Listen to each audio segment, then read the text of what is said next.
Hello everyone, welcome to the class guys. कैसे हो आप लोग? उम्मीद करता हूं आप सभी बच्चे बहुत अच्छे होंगे। लेकिन कुछ बच्चों की फील्डिंग अब सेट हो जाएगी ये जान करके कि अभी सीबीएसई ने इस साल की सबसे बड़ी अपडेट जो है, मतलब कि अपनी डेट शीट को अनाउंस कर दिया है क्लास 10th एंड 12th वाले बच्चों के लिए। और बच्चों, आपको बताना चाहता हूं कि अगर आप अभी भी नहीं जागे हो, अगर आप अभी भी होश में नहीं आए हो, तो डेट शीट को देख करके आपके कान के पर्दे और आपकी आंखें जो है अच्छे से खुल जाएंगी, क्योंकि इस डेट शीट में कुछ ऐसा है जो आपको जरूर आपके पेट में दर्द और सर में दर्द देगा।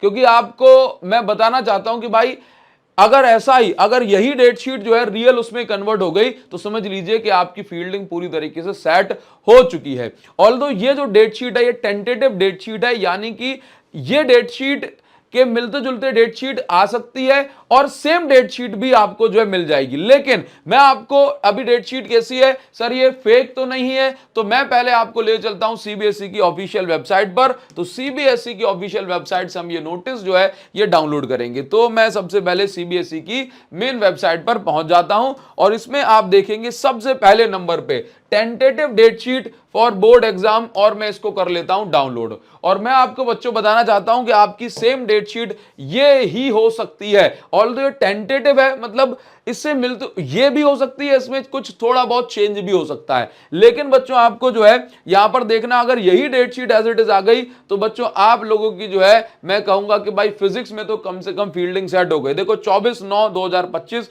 यानी कि शाम को ये अपडेट आई है। और मुझे सबसे पहले हमारे जो स्टूडेंट है भाई वॉरियर्स बैच का यश भाई ने बताया मुझे टेलीग्राम पे डायरेक्ट भेज के कि देखो सर ये डेट शीट आ गई है।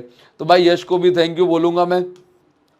तो देखिए सब, ये तो 10th क्लास वालों के, तो 10th क्लास वालों की भी कब से फील्डिंग सेट है बोला 17 फेब से स्टार्ट है। पहला पेपर मैथमेटिक्स का है और उसके बाद 10th वाले बच्चे क्योंकि अभी हमसे कम ही कनेक्टेड हैं, तो हम पहुंच जाते हैं सीधे सेकेंडरी सीनियर सेकेंडरी वाले बच्चों के पास, जो कि हमारे 12th क्लास के बच्चे। तो भाई 12th क्लास के बच्चों की जो टेंटेटिव डेट शीट है, यानी कब से हो रही है आपकी फील्डिंग सेट, तो देख लेते हैं जरा। तो पहला पेपर जो है आपका 17 फेब को है। 17 फेब को जो पेपर है ये आपका एंटरप्रेन्योरशिप का पेपर है, अगर आपके पास ये सब्जेक्ट है तो। लेकिन मान लीजिए 18 फेब को अगर आपने फिजिकल एजुकेशन ले रखा है, तो 18 तारीख को फिजिकल एजुकेशन है और बस आपको उसके बाद बस एक दिन का टाइम मिल रहा है 19 तारीख का, और उसके बाद सीधे 20 तारीख को आपका फिजिक्स का पेपर है। यानी कि जिन बच्चों ने फिजिकल एजुकेशन ले रखी है उनको अब ज्यादा ही पुशअप्स लगाने पड़ेंगे, क्योंकि बस एक दिन का गैप, फिजिकल एजुकेशन की थकान भी नहीं उतर पाएगी, फिजिक्स आपको निपटाने के लिए बैठी होगी।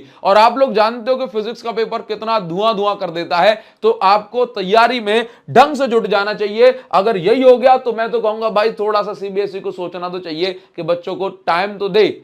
अगर ऐसा ही था तो पहला पेपर फिजिक्स का रख देते, सारे बच्चे जो टूट के फिजिक्स पढ़ लेते। हाँ, ये तो जो है बहुत ही गड़बड़ सी बात मुझे लग रही है। ठीक है, इसके बाद हम थोड़ा नीचे आएंगे, तो नीचे आएंगे तो भाई साहब हमें जो है और पेपर देखिए, अभी केमिस्ट्री में आपको बढ़िया गैप मिल गया। 28 तारीख को केमिस्ट्री का पेपर है, यानी कि 7 दिन का गैप केमिस्ट्री में आपको मिल गया। और उसके बाद आप थोड़ा सा और नीचे आ जाओगे तो आपको लगभग मैं ले चलूंगा भाई 7 तारीख को योगा, तो आप लोग वैसे घर पे भी नहीं करते, पेपर में क्या ही करोगे। 9 तारीख को मैथमेटिक्स का पेपर हो जाएगा आपका, यानी कि अच्छा 7-8 दिन का गैप है। ठीक है, फिजिक्स वालों से क्यों दुश्मनी निकालते रहते हैं लोग। 12 तारीख को अगर आपने इंग्लिश ले रखी है तो आपका इंग्लिश का हो जाएगा, अगर आपने हिंदी ले रखी है तो 16 को हिंदी का होगा, 17 को कुछ नहीं है। ठीक है, इसी तरीके से आप जो है आ जाएंगे तो भाई साहब ये इस प्रकार से थोड़ा और नीचे आएंगे, बायोलॉजी का पेपर आपका जो है 27 मार्च को होगा। तो इस प्रकार से अगर मैं यहां पर आपको ले चलूं तो भाई साहब सीधी सीधी बात यह है कि अगर आपने अभी तक कमर नहीं कसी है ना, तो भाई कब पढ़ना शुरू करोगे, कब अब के सीबीएसई वाले खुद बोलेंगे कि आपसे आकर के बेटा पढ़ाई लिखाई शुरू कर दो, हैं इतने वीआईपी हो क्या आप। ठीक है, शुरू कर दो मालिक, शुरू कर दो। तो ये मैंने एक ब्रीफिंग में आपको ऐसे लिख दिया, आपको पूरी पीडीएफ ना छाननी पड़े, जरूरी है। फिजिक्स में भाई साहब सबसे खतरनाक चीज ये हुई है कि एक दिन का गैप मिल रहा है बहुत सारे बच्चों को, जो कि बहुत ही ज्यादा बेकार चीज है।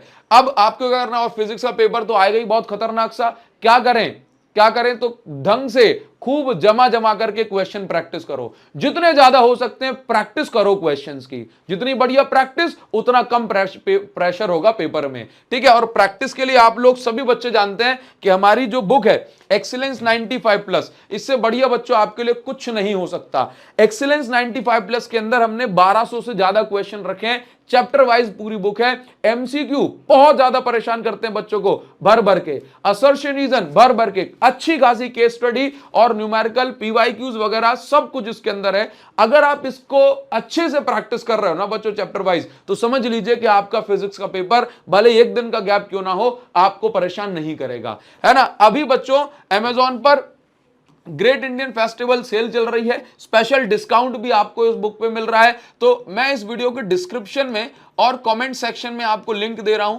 ठीक है। तो जल्दी जल्दी से जाइए और इस बुक को ऑर्डर करो और आज ही इस बुक के जो क्वेश्चंस हैं, है ना, ये आप जो है लगाना स्टार्ट कर दो। तो भी बच्चा इस बुक को प्रैक्टिस कर लेगा ना, समझ लीजिए कि उसका फिजिक्स में बेड़ा पार हो ही जाएगा, कोई डाउट नहीं है उस बात के अंदर, ठीक है। तो अभी लेट मत होना, जल्दी से इसको ऑर्डर करके प्रैक्टिस करना स्टार्ट करो। और अगर अगर अगर अगर अगर अगर इस डेट शीट को देखकर भी आपका खून नहीं खौला तो फिर तो आपको गर्म तवे पे बैठ जाना चाहिए, ठीक है। लेकिन अपने खून को खौलाओ, उबाल आना चाहिए आपके खून में। Thank you guys. Comment section में लिख के मुझे बताइए कि क्या सच में आपके खून में उबाल आ रहा है, क्या आप सोचते हैं इस फिजिक्स के एक दिन के गैप के बारे में। कमेंट सेक्शन में लिख के मुझे जरूर से बताइएगा कि एक दिन के गैप में आप कैसे कैसे चीजें कर सकते हैं, कि डर लग रहा है या सब हो जाएगा। जल्दी से कमेंट सेक्शन बच्चों आपका वेट कर रहा हूं। Thank you so much, thank you.